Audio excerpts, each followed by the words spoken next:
morning. Good morning. See, that's what I get for playing. That's what I get. Okay, I hear something. I don't know what it is. I don't It know. could be Okay. my fan. Is that what it is? You got some good ears because it's very. Oh my. I was like, I'm hearing something. I don't know what I'm hearing, but okay. Good morning. First Good of all, morning. I told you my plight. Let me just Mm. share 2 seconds. I just want to go home. That's what I told the gate agent last night. I really just want to go home. What was supposed to been a 1 day go to Chicago. We went to Chicago on Wednesday for the all day um, component association leadership meeting. I got on a plane on Thursday thinking I was just going to come home on Thursday night. Well, no, I still haven't made it home. It is now Saturday. Prayerfully, I will get there today. I've been Hopefully. to Chicago, Detroit, Atlanta. Yeah, now I'm in Atlanta, and then I'll hopefully fly home today. It's. I was like, okay, yeah, it's been a thing. Wow. Everybody is like, "Are you serious?" Yes, it's been a whole thing. But we're here. We're here. Here we It go. could be worse. It could be That's right. worse. So, uh, and I'll share this, and then we'll get started. There was a lady at the agent talk or at the gate talking to the agent, and she was talking about how she missed her flight because they changed the gate and they didn't know, and I guess she was trying to get a voucher or something, and the lady was like, "Well, we're not doing that, but you can go to the international floor. It's normally not a lot of people there, and I can give you a blanket." I was like, "Oh." Wow. I said, and she gave her a blanket, and the lady went on about her way. I said, "Oh." I said, "I don't Wow. want her. I don't want her. Lord, please don't let that lady Mm. be." And I think 3 people out, she left. She was, and she had probably had her feel, so her shift was over. So I was like, "Oh, I don't want her." She feeling it at the end of the night. All right, all right. Well, we're here. We're here. Yay. Yay. Well, welcome to our Saturday morning tea, where we discuss health information, news, education, certification tips, and entrepreneurship. The revenue cycle at large, uh, the weather, travel mishaps, the fight in this world in healthcare, all of the Mm. things we discuss it all. As you come in, don't forget to hit the thumbs up or like button. I'm Clarice Warner, the girl with the pearls, the founder and senior education director of the Professional Reimbursement Network, LLC, where coding education is key. And PRN is a healthcare compliance consultancy located in Cincinnati, Ohio, that specializes in revenue cycle and regulatory compliance and education. And let me ask you, do you know? Is my banner still scrolling? Do you know what it takes to be a certified marketable medical coder? Well, before I introduce my co host, let me share with you information on a free, yes, free 99 email course on the 5 steps to become a certified marketable medical coder. Are you interested in medical coding, but not sure where to start? And scared of wasting time and resources? Let me help you with the right steps to become a certified marketable medical coder. Learn more at bit.ly/5stepscoder. All right, all right. Oh, speaking of music and me dancing, I got a whole DJ app now. It's going down. I Oh, just that's nice. where I can create some it's about to go down. Look, it's about to go all the way down. Okay. um well we don't have our clubhouse friends today because I'm not at home. But if you would like more information and you're joining us via YouTube, Facebook, and LinkedIn, you can check out the video description for the link. I promise you it's down there. I've linked a whole bunch of stuff, but I promise you that link is in there. Joining me today is my illustrious co-host, Mr. Jesse, the registered trademark. Put some respect on his name, the coding nurse. Sir, introduce yourself and tell the folks all about you. Good morning, everybody. My name is Jesse. I live in Philadelphia, Pennsylvania. I've been a nurse for over 30 years now. And during the pandemic in 2020, I created a company called the Coding Nurse LLC, where I help nurses and other healthcare providers or healthcare employees with clinical backgrounds transition into the wonderful world of HIM. And I transitioned into HIM in 2014. Well, look at you. And how's that going? It's going pretty well. Yes, And my yes. light just died, so I was like, all time. But I have a replacement bulb, so I'll get to it. Okay. Yeah, I'm like, I don't have lights. I'm facing the window. I've always turned nothing behind you, face the window. So I'm facing the window. Here we go. Good morning, Vicky. Good morning. Good morning. Good morning to the healthcare business consultant. Good morning. Welcome. Thank you for Good morning, joining. Molly. Good morning, Molly. Okay. Yeah. So if you are, well, before we jump in, let me remind you that this is a conversation. This is a conversation about various topics that we have found throughout the course of the week, sometimes the month. Sometimes we put stuff on the back burner and bring it up later. But this is a conversation. So we want to get your comments and we want you to join in on the conversation. So don't be shy. Your opinion matters here and is welcome. Definitely. For my Facebook, YouTube, and LinkedIn friends, you all know what to do. We talk in the chat. So keep talking and we'll keep listening and keep discussing. If you have a question, please type a Q first so that we know it is a question and we don't miss it. But feel free to engage us in conversation. And we're at the church announcements. And if you have a church announcement, you can place your church announcement in the chat as well. We will definitely add you to it. So let me get my church announcement things queued up here. All right. I need all of that in my spirit today as I head to another airport and spend 5 hours.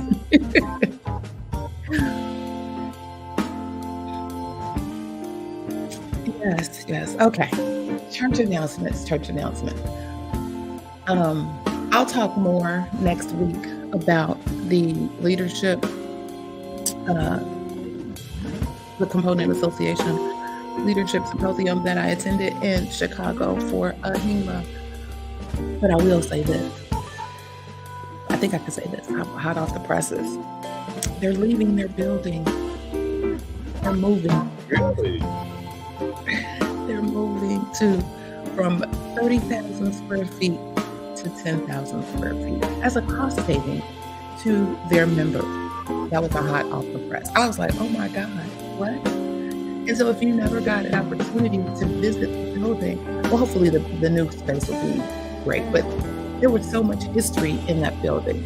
And that was one of the things I talked about because we weren't in Chicago proper. We were actually at the airport at our meeting. And normally we're at either in the offices or located very close and would go and take a tour for people who had never been there. And when I went, it was several years ago, I got to take the tour and I, took pictures of everything, but it was like the history of everything AHIMA on the walls and in the hallways. And it was a sight to see. When I tell you, seeing that 100-year plus history on the walls was amazing. And so I hope they do, I'm sure they will continue to archive all of those things and find a space for that for people to come and visit, and especially the members who, if you've never had an opportunity to see it. But yeah, somebody asked, we were talking finances, and finances are not as they should be, as with most organizations during this time. And as a result of, well, I think some things had dipped before COVID, but then, COVID hit and things dipped even further. And somebody asked, I want to say it was Rose Dunn. I met her. I had a conversation with her, and I thanked her for all of her articles that I talk about on a regular basis. But she was like, "Well, I appreciate you. Thanks for sharing them." But she asked the question about had there been any consideration to moving from the home office, and they said yes, they had already signed the agreement and the contract, so they are moving. I was like, oh, and so it was a applause, but that's fiduciary care. That is making sure that you don't spend money that is unnecessary. And I think they have a lot of people that are working from home or working offsite, so they don't necessarily need that huge prime real estate space anymore. And they spent a pretty penny there. I want to say he said a million something. They spent a pretty penny there. So that goes back into the coffers. And then the other thing, they are starting the micro credentials. I think I talked about that from the advocacy meeting last year. And so the micro credentials are rolling out. I did not go to that particular session, so I'm not 100% certain what they are. I know they mentioned release of information at the advocacy meeting. I don't know what the other ones are, but I think they are rolling out next month. So be on the lookout. Check your emails if you are a HEMA member on what's happening with the micro credentials. The last church announcement that I have is hot off the press, y'all. When I say hot off the press, I mean, when I rolled over this morning, it was in my email box, hot off the press. And I'm like, ooh, my friends over at the AMA, they not playing with y'all. They coming for everybody. When I say everybody, I mean everybody. They are back. And this time the focus is on scope creep again. And they want to, the question was asked, is that resident or attending a doctor? Not always. It's all about the physician over here. And they want to make sure that it's crystal clear who your practitioner is. They have raised some concerns about the confusing terminology with professional organizations representing certified professional midwives, clinical nurse specialists, nurse anesthetists, nurse practitioners, and physician assistants, which I thought they went to physician associates, but that's neither here nor there. They put that as physician assistants. And so much so that a new video has merged and surfaced. And let me see, I think I can show you the video. I said, well, they got a lot of money over there. That's all I want to be like that when I grow up. When you come, you come. Don't play around. Don't do any of those things. Come forward. Okay, let me share my screen so you could see this hot off the press video.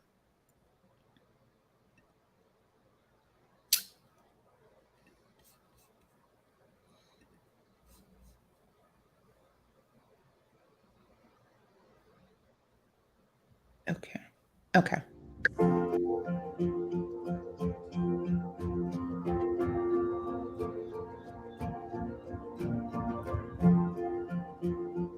The challenge of scope creep is one that has been going on for years. Unfortunately, it appears that even with our doctor shortage and because of it, that individuals are taking the notion that we can get by with fewer doctors with using physicians, assistants, nurse practitioners instead of doctors, which I think is a very flawed concept. Removing the physician from the medical care team of a patient lowers the quality care the patient receives. But we do believe in the team, and we do believe in our teammates. But the physician heads the team.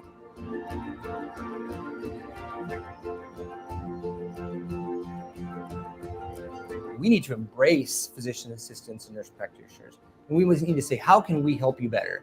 How can we do a better job together?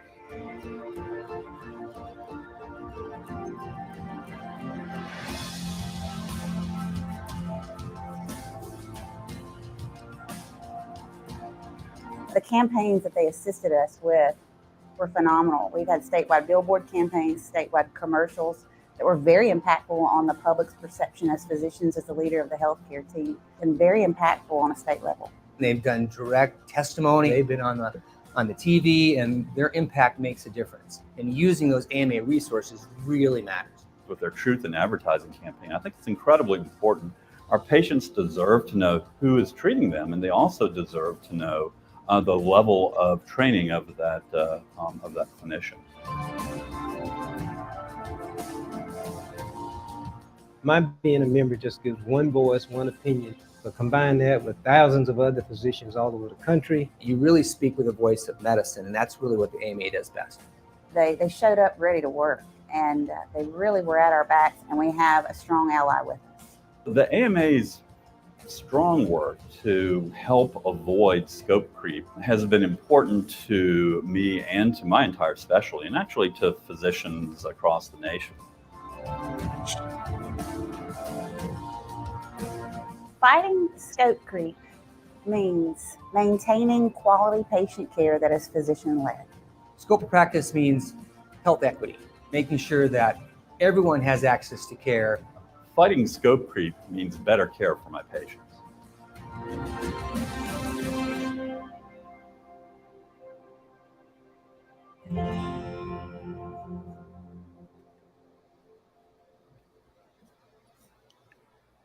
Now, the one takeaway that I got from this whole thing was this is how you advocate for your members. This is what you do for your membership. This is how you show where those advocacy, I mean, yes, we still need legislative advocacy. I'm not going to take away from that. But from the professional side, this is how you advocate for your profession. That was my strong takeaway. Mr. Jesse, you have any comments? And also, they what they're doing is something that is also a very good tactic. And you know, a lot of policy is won in the court of public opinion. So whoever did the video was great. You definitely got hit it. They hit it out the park. They hit it out the park. Good morning, Crafty Coder. Welcome, welcome. They hit it out the park. Yes, she said it's about protecting their power and money. Yes. And so in conjunction with that video and the messaging around that, they came out with their truth in advertising campaign. And it says it's to ensure patients know which, and they have in quotes, doctor is providing their care. Truth in advertising legislation requires all healthcare professionals to clearly and accurately identify themselves in all writings, advertisements, and other communications, requires all healthcare professionals to wear during patient encounters a name tag that clearly identifies the type of license they hold, and prohibits advertisements or websites advertising healthcare services from including deceptive or misleading information. And so they have a whole, well, they showed the book. So they have a whole book and all of the things. And so the fight is back on. Me personally, I don't necessarily have a problem with that because, first of all, like nobody's running around pretending to be something that they're not. Exactly. And my thing is, let's not stop there. Since you want to play the truth in advertising game, let's talk about, you should also have to disclose how many lawsuits you have pending. See, sir, no, I'm not home. So I don't have tea. You know I'm not home and I don't have strong tea here. If you want to tell it, look. If you want to tell it all. So you want to protect the public. Exactly. Wow. I hear a shot fire. Ooh, ah. Mhm. If you're gonna tell it all. Run tell That's right. that. Run That's tell right. that. How about shooting Interesting. advertising? I love that. But you're Mhm. absolutely right. I mean, keep it 100. Keep it a buck. That's Keep it right. a buck. As they say in these streets, keep it a buck. So yeah, that Mhm. was my church announcement. More to come. You know, the AMA, they're not stopping till the wheels fall off, I guess. So more to come on all of that. When I tell But you yeah, they are good, again, if you needed a master class on how to advocate for your membership, they've just provided. It's all and right there. also a master class in what you do with your PPP money. Mm. Because this is coming from somewhere. Oh my God. Oh my God. I don't have the strong tea here. Sir, I'm not ready with the strong tea. I love it though. Now that is a master that is a master class. Wait, she said keep it a buck or get buck. Okay. Oh my goodness. All right. So those were our church announcements. Did anybody have, I know, isn't he always? Mr. Jesse is going in. Um, if anybody has any church announcements, again, feel free to put them in the chat. Mr. Jesse, did you have any church announcements that you wanted to for the good Nothing of that the? would nothing that would even come close to that one. That's I'm sorry. Like I said, it was hot off the press when I rolled over this morning. It was in my, I was like, y'all working on a Saturday morning? Y'all dropping all of this on a Saturday morning? All right they now. not, they not playing. They're not playing.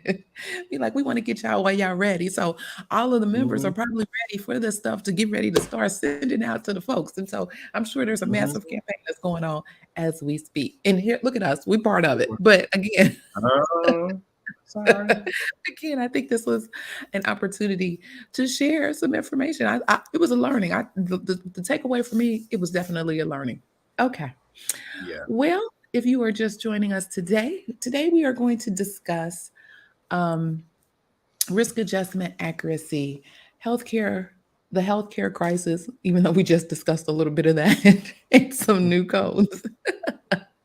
Mr. Jesse, did you want to start with the with any of these? Well, actually, I was just really interested because when I saw the headline for the risk adjustment, um, disparity with the data, I was just thinking, oh my God, we black folks, we just never, you know, and come to find out, it wasn't even about us. It wasn't about us. I was, Right. Don't you like me? I be bracing myself like, is it yes. is it what is it? Yeah. You're absolutely correct. It wasn't even about us. So there was an article by Kelsey Waddle um, discussing the HCC model used for Medicare Advantage risk adjustment.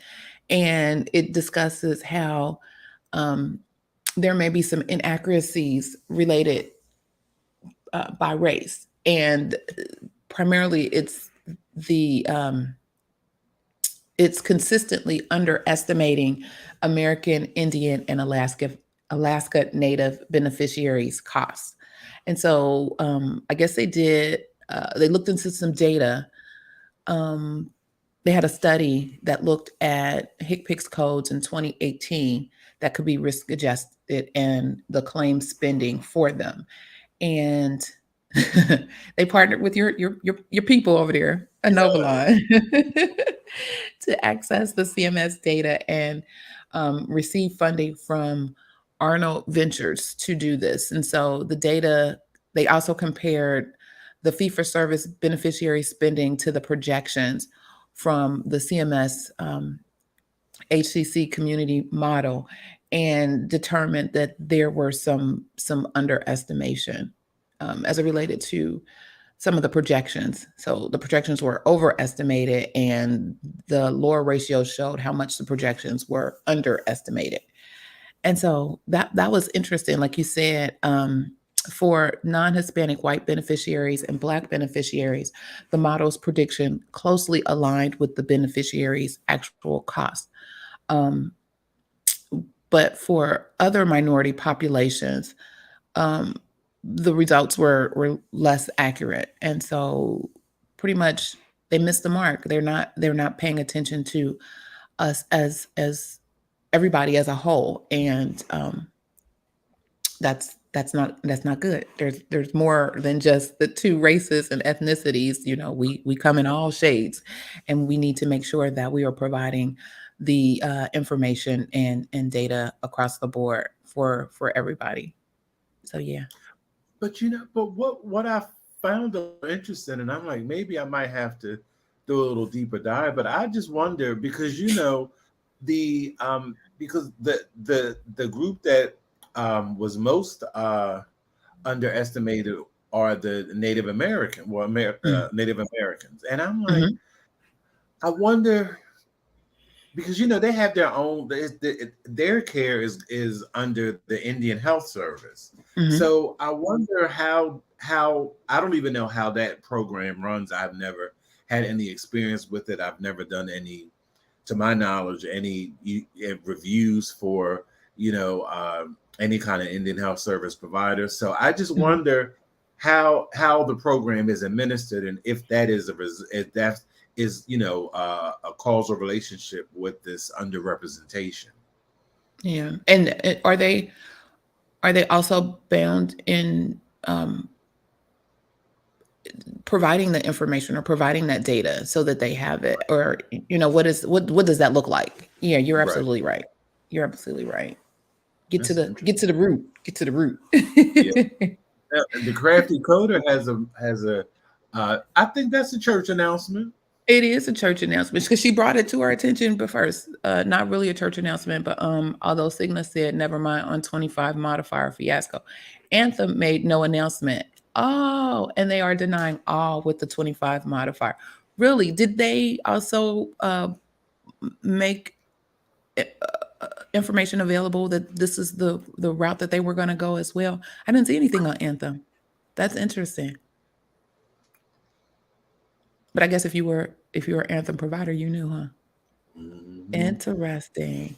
I'll be pulling up Anthem this week to see what that looks like. Wow. So while Cigna said they wasn't ready, Anthem was like, "We got you. We ready. We in the Mhm. pocket." Wow. Yeah, that That's is a our church. field representative. Huh? That's our field representative. Yes, the Crafty field Coder. representative in the Yeah. our person in these streets, Yeah. I love it. Thank you. Appreciate it. So that's interesting. That's interesting. Wow. So just when folks thought they may have could take a breather, Anthem is coming for you. So no, get your stuff together. Get your stuff together. Mhm. I'll be curious. Like I said, I'll look and see what information Anthem may have put out there. True. She said no need for an announcement. Uh-oh. No need for an announcement. Just do the ish. Denied. Oh, she said, and Edna also. Wow. Ooh. Yes. Yes. Okay. Yeah, well, I guess their partner in crime wasn't ready. It's like, well, you know what? We got you. While y'all get y'all stuff together, we'll show you how this is supposed to be done. And they're out Mhm. here doing it. So yeah, everybody, make sure. Did they have the same requirement where they want them to submit documentation prior to, or they just deny? Period. Off top. And then wanting it on the back end. Because I think that was the big piece with Cigna. She said, right. I don't know what is. All her injections are denied. Okay. Well, we'll do some additional investigatory reporting on this to find out the what, the when, the The where and the how. Oh, pre and post payments. Okay. Okay. All right. And recoup. Ooh. Oh, they not playing with y'all. They feel like money is on the table and they going to get it. Get y'all stuff together. We tried to warn you. We tried to warn you. Stay in the know. All right. So let's talk about, well, since we've already talked a little bit about it's in the guidelines. Okay, so we talked about the AMA. There was another AMA sighting, if you will. This is from the CBS Evening News by Nora O'Donnell and Alicia Hasty. Hope I'm saying her name right. New American Medical Association president says we have a health care system in crisis. Did they just know that? I was was that new? The Dr. Jesse Ehrenfeld is an anesthesiologist, a Navy veteran and father, and he made history when he was inaugurated as the new president of the American Medical Association, becoming the first openly gay leader of the nation's largest group of physicians and medical students. And so he is at the helm of all of the things that are going on at the AMA, or he's taking ownership, or he's taking over as the new president. He talks about the twindemic, a pandemic of disease plus a pandemic of misinformation and bad information. He talks about how physicians are facing burnout, the soaring medical costs, and an influx of legislation that is targeting the LGBTQ community. I'm sorry, he didn't talk about that. He just said that this is a difficult time the writer said that this is a difficult time that Dr. Ehrenfeld is taking over because of those factors. But he did say we have a healthcare system in crisis, and he hears that from his physician colleagues. And we see the results of that and the things that they're doing over at the AMA. He said today there's so many backseat drivers telling us what to do. You know, we've got regulators that are discarding science and telling physicians how to practice medicine, putting barriers in care.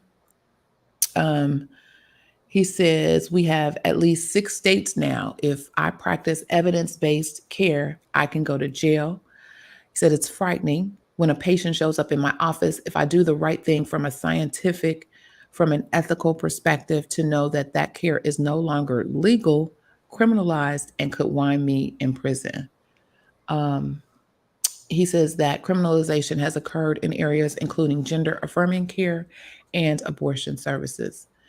He says that healthcare has been a target as of late in a way that has been deeply damaging, not just to the health of patients who seek specific services, but to every American. Yeah, he tells it all. He says he hopes to improve health equity for all underserved groups and be a role model for any young doctors, as well as for his own sons. He hoped that they learn that they shouldn't let anything get in their way of following their dreams. And for anybody who's different out there, I hope that they see themselves, my children, the example that I've set, that they shouldn't let anybody tell them that they can't just because of who they are. All right, I have a dream speech. Oh, I'm sorry. All right. You have any comments on this particular article? You know I do. I know you do. Let me sit back. What I don't understand is, well, what I find so interesting about this organization is they refuse. You know what? They need to change their name from the AMA to the ANA, the American Narcissist Association, because these people take no accountability for anything. And if you are talking about, let's just really just revisit where all this um, dissension came in. There were doctors who were not using science-based information to put out there. It's doctors that are behind not wanting to provide gender affirming care, and these people are these organizations are using medical professionals to back them. So if you wanted to take care of all that, why don't you as an organization say, if you are a licensed physician and you put out unscientific information and you stand on it, you will not be represented, and we as an organization will go against your licensure in whatever state you are.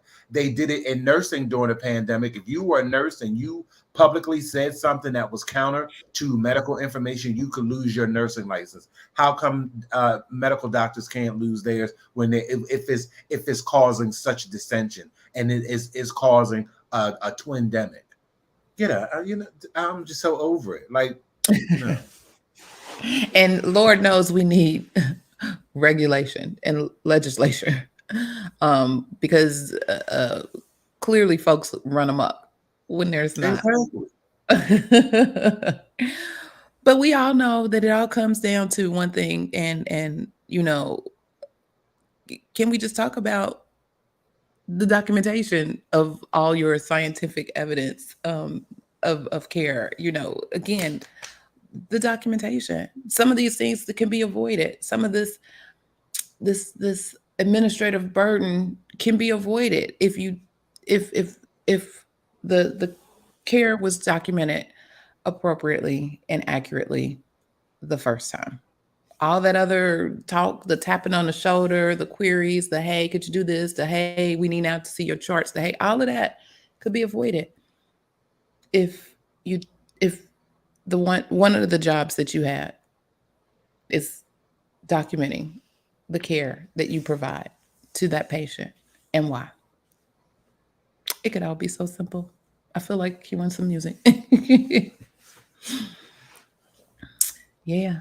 I agree, but it's just. But that's not the focus of the AMA / Mr. Jesse's ANA. It's not the focus. And maybe behind the scenes, maybe that's the, okay, y'all, this is what we're going to put to the people, but we got to take care of our house. And hopefully somebody is maybe taking some strides to clean up their house. And maybe they're having some conversations about cleaning. I would hope that somebody is having some conversations about cleaning up the house. I heard a quote the other day. Leaders think about and talk about solutions, and followers think about and talk about problems. Hopefully there's some leaderships that are thinking and talking about solutions to not necessarily what's external to their organization, but what's internal to their organization. Yeah. Look at your face, sir. It's like you got the whatever, I am over it face. We just discussed two very different I guess, well, two current event, two issues from the same organization. And none of it mentions accountability. It doesn't even scratch the surface. They don't take any ownership in any of this. This is not their fault. This is just, they're just, this is all part of their compassion and sacrifice. Now that's your quote. That's what that lives rent free. Yes. So, Crafty Coder, the quote was, leaders think about and talk about, what did I say? Leaders think about and talk about solutions, and followers think about and talk about problems. Yeah, that was the quote I heard. I said, oh, okay. That resonated in my little spirit, in my little soul. Okay. For our coders out here, y'all know it's that time of the year And we talked a little bit last week about the new ICD-10 PCS codes and guidelines. Let's see, we got some data. Lori Johnson from the ICD-10 Monitor put out kind of a chart that lists, and maybe I'll show this. That'll make this easier. I'll show this. She put out a chart that outlines the information, and I'll have two of them. I'll show you both what she provided for PCS and then what she provided for the CM.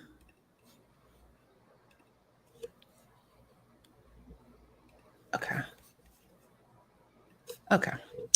So she has what happened. She actually did a side-by-side analysis of each of the sections and what happened in the April update, as well as what is going to happen for the 24 update that happens in October.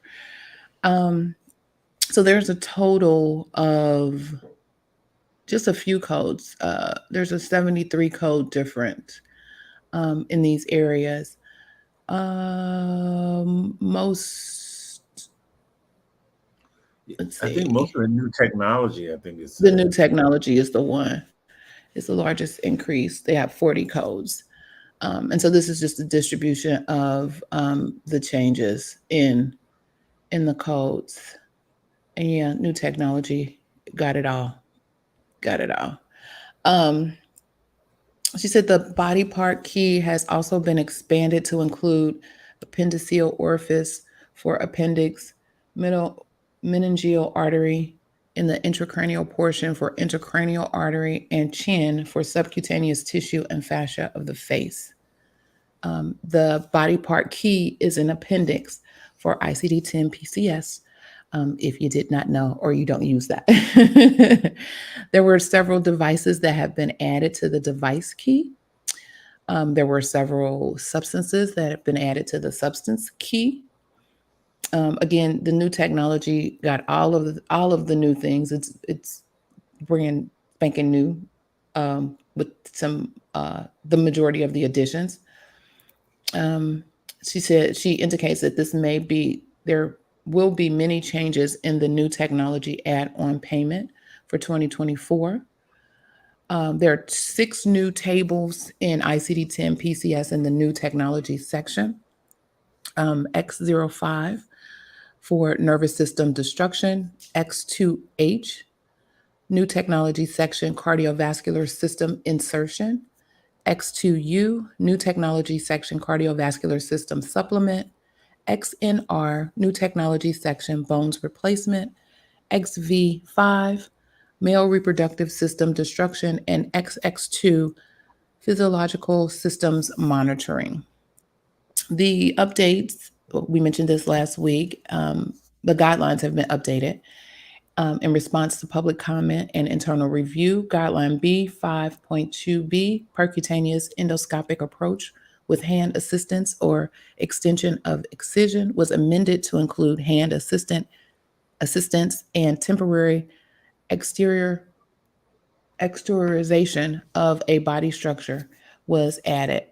Another guideline that had been updated, B6.1a, which is a general guideline, so that the example of the quote, the device size is inadequate or an event documented as a complication occurs, end quote, has been removed. So that was some of the information. And if you listen to their weekly podcast, they will dive more into the details on the PCS codes and guidelines and the new technology add-on payments on their August 16th podcast. Well, actually, with that, go ahead. Go ahead. No, go. I was just stopped sharing. With the guideline you just mentioned, the B6, where we talked about the inadequate device size, Mhm. I had a case like that about a month ago. A person had a, a biliary stent put in, and they Mhm. developed a complication because the stent was too big, so they had to go in and take it out and put a smaller one in. Hmm. Well, look at you. We got the straight from the bedside, straight from the clinical component, straight from the profession. Um, Practical application. That's what I'm thinking. Look at the practical application of the information that we're providing. I love it. I love it. Okay. Let's see. She said I saw that this week. I emailed the coders I work with. Yes, yes, yes. And that's why we're here to provide the information. So folks kind of, I like to be proactive versus reactive. So getting you prepared, getting you ready for the things that are coming down the pipe. So with that being said, let's take a look at the um, CM codes, diagnosis codes that are coming to us live in these streets. Okay, so Lori also put together an article for the Monitor. Um, this is they released this on Friday, June 16th. The release included 395 additions, 25 deletions, and 13 revisions. The deletions are due to the expansion of the diagnosis codes. The total code count for 2024 is at 74,044 codes. Again, these are all effective with the October 1st, 2023 visits or discharges. Um, she did it a little different this time. So she listed all of the chapters and show what was either added, deleted, or changed. Um, I believe external causes were the winners here with 123 new codes. She said the expansion in this chapter pertains to foreign bodies, including button batteries, other plastic objects, glass items, magnetic metal objects, non magnetic things, rubber bands, food, non organic items, and sharp objects entering into or through a natural orifice. The musculoskeletal system chapter comes in second with 36 additions. There's some age-related and other osteoporosis with sites of left, right, and unspecified pelvis are the reasons for these changes. Next, you have eye and diseases of the eye and adnexa, which is chapter 7. 34 additions and 1 deletion. One new code includes non-proliferative and proliferative sickle cell retinopathy, specific eye muscle entrapment, and foreign body sensation. The changes also include laterality. And then the fourth most changes are found in chapter 21, which are the factors influencing health status and contact with health services, with 30 additions and 6 deletions. Um, the new codes include observation of newborn for suspected condition ruled out, carrier of Acintobacter baumannii bacteria, encounter for prophylactic measures, family history of specific colon polyps, and caregivers non-compliance type. Oh my God, that might be me. Okay. The social determinants of health have also been enhanced with new codes for child custody and parental adult-child conflict. Um, the new code topics can be found in the materials for the coordination and maintenance committee meetings that we talked about that happened in March. Don't forget, and September of 2022, we will have more information on the upcoming ones. Remember, they do it kind of a year in advance so that they can take you. Recently were for next October and possibly for next April. Um, the guidelines changes were not released with the new codes. That document is a coming attraction, so stay tuned. We will definitely bring that information up for you. And so they will go into more detail on their upcoming webcast on October 15th. All right. I think we got it all in. Got it all in. Any comments? Oh, ortho got a lot. Let's see. She said ortho got a lot. Chapter 13 and 19. Yes. All right. So there you have it. You got information on the new codes for both PCS and their guidelines, and then the new codes for the diagnosis side of the house, as well as the AMA masterclass and the ANA rebranding. Yes. Oh, all right. Well, Mr. Jesse, you have any other things for the good of the order? No. No. This was Okay. it was action packed, but we covered a lot of territory. We did. We did. I was nervous because as I kept adding the links, I said, wait a minute, we're going to run out of time. We're going to run out of time. Yeah, but this was great. I love it. Yeah, even, while I'm sitting in all these airports, I had some time to read. I said, oh, okay, well, let's pull out the handy dandy. I don't try. I travel with my laptop everywhere I go, so I'm always. You stay ready. You ain't got to get ready. So I'm always ready. And so when I said, I'm not gonna even be home to do. I said, oh, girl, you got your laptop, and I got my little mini mic. Oh, you can't see it because of my little mini mic. Okay. So I'm ready. Next, I need to just go on and bite the bullet and buy me a mini mixer. If I find me a small mixer, then I can make sure Clubhouse goes with me as I travel as well. That'll be the next thing to do. Oh, thank you, Crafty Coder. Yes. Mr. Jesse is becoming the superstar in these streets, providing information. And you need to see if she wants to come over here and talk about some of the wonderful work she does with the billers on the revenue cycle. I sure well, that's a good idea. I'll reach out to Yeah, her. yeah, Miss she's more than welcome. I've sat in a couple of her sessions, and they're doing the thing over there at Ask the Biller. So if you are interested in learning more or becoming certified as a biller, she is a wonderful resource. Definitely. She's a wonderful resource and will provide information. And if you are actually if you're looking for that certification, but if you're also looking to broaden your entrepreneurial skills as a biller, she has a wealth of knowledge and experience, and can assist you in that endeavor as well. So check out. So yeah, see if she wants to come on and let us introduce her to our folks, the world, everybody. That will be fun. That will be fun. Well, thank you, Vicky. Yes, you are welcome, because the she's so silly.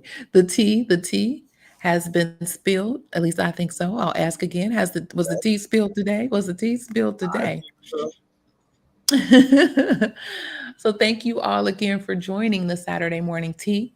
If this information was valuable for you, again, please help us by sharing this message with others, sharing the video, subscribing to my channel. I'm still trying to get that 10,000 subscribers for the year.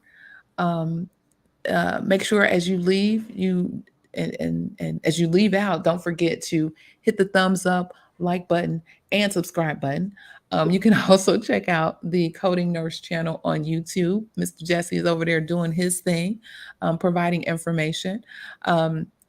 We also, I think, are on other platforms. I'm playing around a little bit. I played around on TikTok this week. playing around on Instagram, trying to do some things. So let's see what happens. Let's see what's happening. Let me see. Whoa. Someone said, I'm starting my career as a medical coder, but I have no idea what's a clinical analyst's role. Oh, we had wonderful conversation about that just recently. I know their data analysts. I know AHIMA has the data analyst pathway. If you go out to AHIMA, their website, I can't think of it off the top of my head exactly where, but if you go out to AHIMA website or put in AHIMA job pathways or something, there's a whole pathway that you can click on and it'll further outline what those job titles consist of, what the skills are necessary for them, and how you can get to that level. So check out the AHIMA website, Mr. D. And thank you for your comment and welcome. Definitely. Welcome. All right. Let's see. So this has been a great session. We'll be having our meeting after the meeting shortly. and we'll get our things going so that we can include and invite those of you to the meeting after the meeting. Thank you all again for joining. And remember, thank you. She says, another great episode. Y'all have a good weekend. Yes. This has been a great session. Thank you for joining. And remember, be safe, be kind, and don't wish for it, work for it. Until next time, take care. Make it a great weekend. Bye. Bye, everybody.